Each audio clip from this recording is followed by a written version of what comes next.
자, 다음 과학적 연구에서 분석 단위와 분석 단위 선정의 오류에 대해서 설명하라.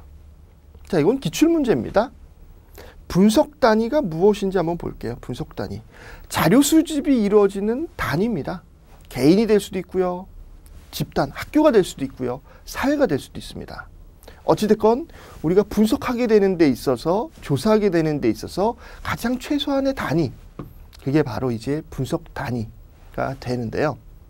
근데 정작 중요한 건 이거죠. 이 분석 단위를 오류와 같이 생각을 해보셔야 됩니다.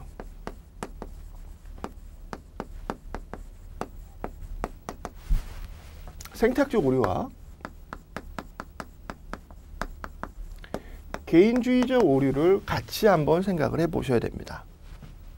자, 개인주의적이라는 것은 뭐 개체주의적, 뭐 환원주의적, 뭐 이렇게 동의어들이 여러 개가 있는데요. 저는 그냥 이렇게 외우는 게 더 편했습니다. 여러분들도 적당한 방법을 한번 외워보시기 바랍니다. 자, 생태학적 오류는요, 집단 수준의 오류를요, 개인으로 적용을 시켜서 발생하는 오류를 얘기하는 거고요. 이거는 개인적인 문제를 집단으로 생각을 해서 발생하는 오류입니다. 자, 그래서 제가 이거를 그냥 개인으로 외우는 겁니다. 개인으로 시작을 하니까 개인이 앞에 들어가게 된다. 저는 이렇게 외웠네요. 자, 먼저 생태학적 오류를 한번 볼게요.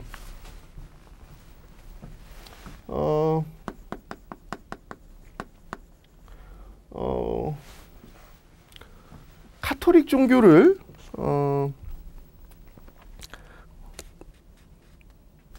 이렇게 생각하는, 카톨릭을 믿는 국가와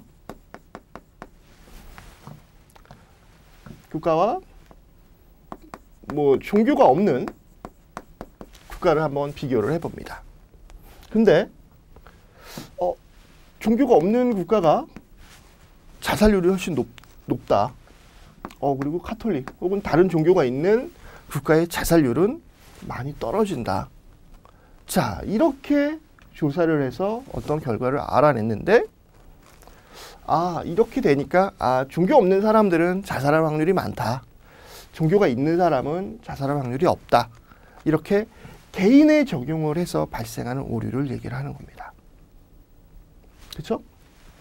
국가에 대한 얘기면은 국가에 대한 것으로 일반화를 하고 마무리를 해야 되는데, 집단에 대한 내용을 개인에게 적용을 할 때 발생하는 오류, 개인 수준으로 일반화시킬 때 발생하는 오류를 얘기를 하는 거고요.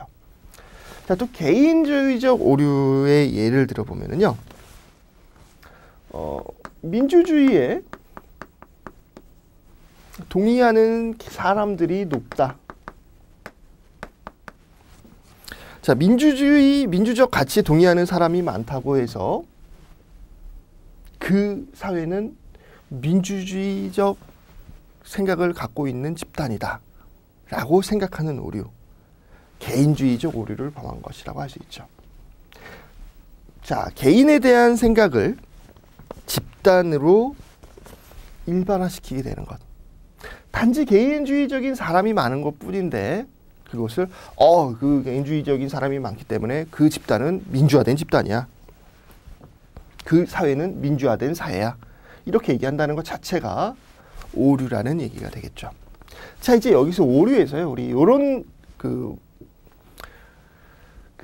추가 사항의 오류도 한번 생각을 해볼 수가 있습니다. 중간화 경향, 중간화 오류 한번 보도록 하겠습니다. 자, 이건 보통 이제 리커트 척도를 보통 할 때 생각을 많이 할 수 있는데요. 그냥 뭐 한국 사람들의 특징이기도 하죠. 이거 선택하기도 약간 좀 뭐하고, 이거 선택하기도 약간 좀 뭐합니다. 그래서 그냥 모든 질문, 모든 문항에 대해서 그냥 중간 정도면 되겠지 라고 생각을 해서 중간화로 계속 모이게 되는 현상, 이런 오류, 이걸 우리는 중간화 오류라고 얘기를 합니다. 자, 이런 걸 없애기 위해서 우리들은 뭐 보통, 가운데, 뭐 이런 문항들을 아예 빼버리는 경우도 있는데요. 그렇게 뺀다라는 것은 포괄적인 의미의 척도의 그 산정 기준에 위배가 되기 때문에 좋은 방법은 아닙니다. 그 조사 목적에 맞게끔 5.1로 할지 7점으로 할지 또는 2점 혹은 4점으로 할지 결정을 하셔야 됩니다. 자, 그리고 관용의 오류라는 것도 한번 생각을 해볼 수 있어요. 뭐 추천서를 생각하시는 게 제일 좋습니다. 보통 우리가 추천서 쓸 때 어떻습니까? 아, 저 사람의 단점이 조금 있더라도 좋게 이렇게 추천을 많이 해주게 되겠죠. 그런 것들 우리가 관용을 베풀게 된다. 관용의 오류다 라고 얘기를 할 수가 있습니다. 자, 우리 생태학적 오류와 개인주의적 오류 그리고 분석 단위를 제대로 이해했는지를 보기 위해서 그 다음 문제 한번 보도록 하죠. 고등학교 학생들의 학교생활 부적응도에 관한 조사가 있다. 그래서 부유층이 비교적 많은 강남 지역의 고등학교와 서민층이 많은 강북의 고등학교를 대상으로 연구를 했다. 연구 결과 강남에 있는 고등학교가 강북의 고등학교보다 학교 생활에 대한 부적응이 높아졌다. 부적응 비율이 높게 나타났다. 자, 그래서 이런 결론, 이런 일반화까지도 갔습니다. 부모의 사회경제적 지위가 높을수록 학생들의 부적응이 높아졌더라. 집단의 결과를 개인으로서 나타냈죠. 자, 분명 이것은 강남 고등학교 대 강북 고등학교에 대한 얘기였습니다.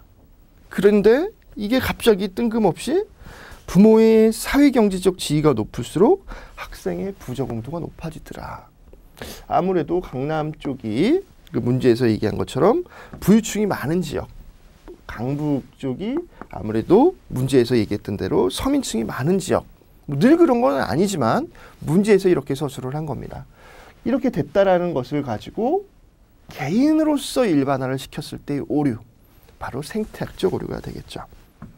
자, 여기서 분석 단위는 뭡니까? 분석 단위. 그렇죠. 고등학교죠, 고등학교. 분석 단위는 집단이었는데 갑자기 뜬금없이 개인으로 넘어가게 됐죠. 결론을 개인으로 바꿨습니다. 이래서 이것은 생태학적 오류다라고 얘기를 할 수 있습니다. 자, 그리고 뭐 마지막에 뭐 문제들 보면은요. 연구 문제와 가설의 관계에 대해서 설명해라 라고 있네요. 연구 문제, 가설. 어떻게 보면 굉장히 또 비슷한 말이기도 합니다.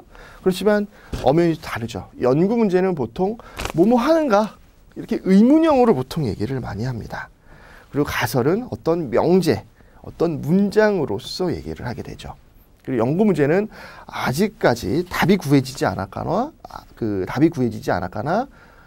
가설을 통해서 답을 얻을 수 있을 만큼의 그런 개념들이고요. 가설은 우리가 가설을 설정함으로써 어떤 문제를 풀 수가 있습니다.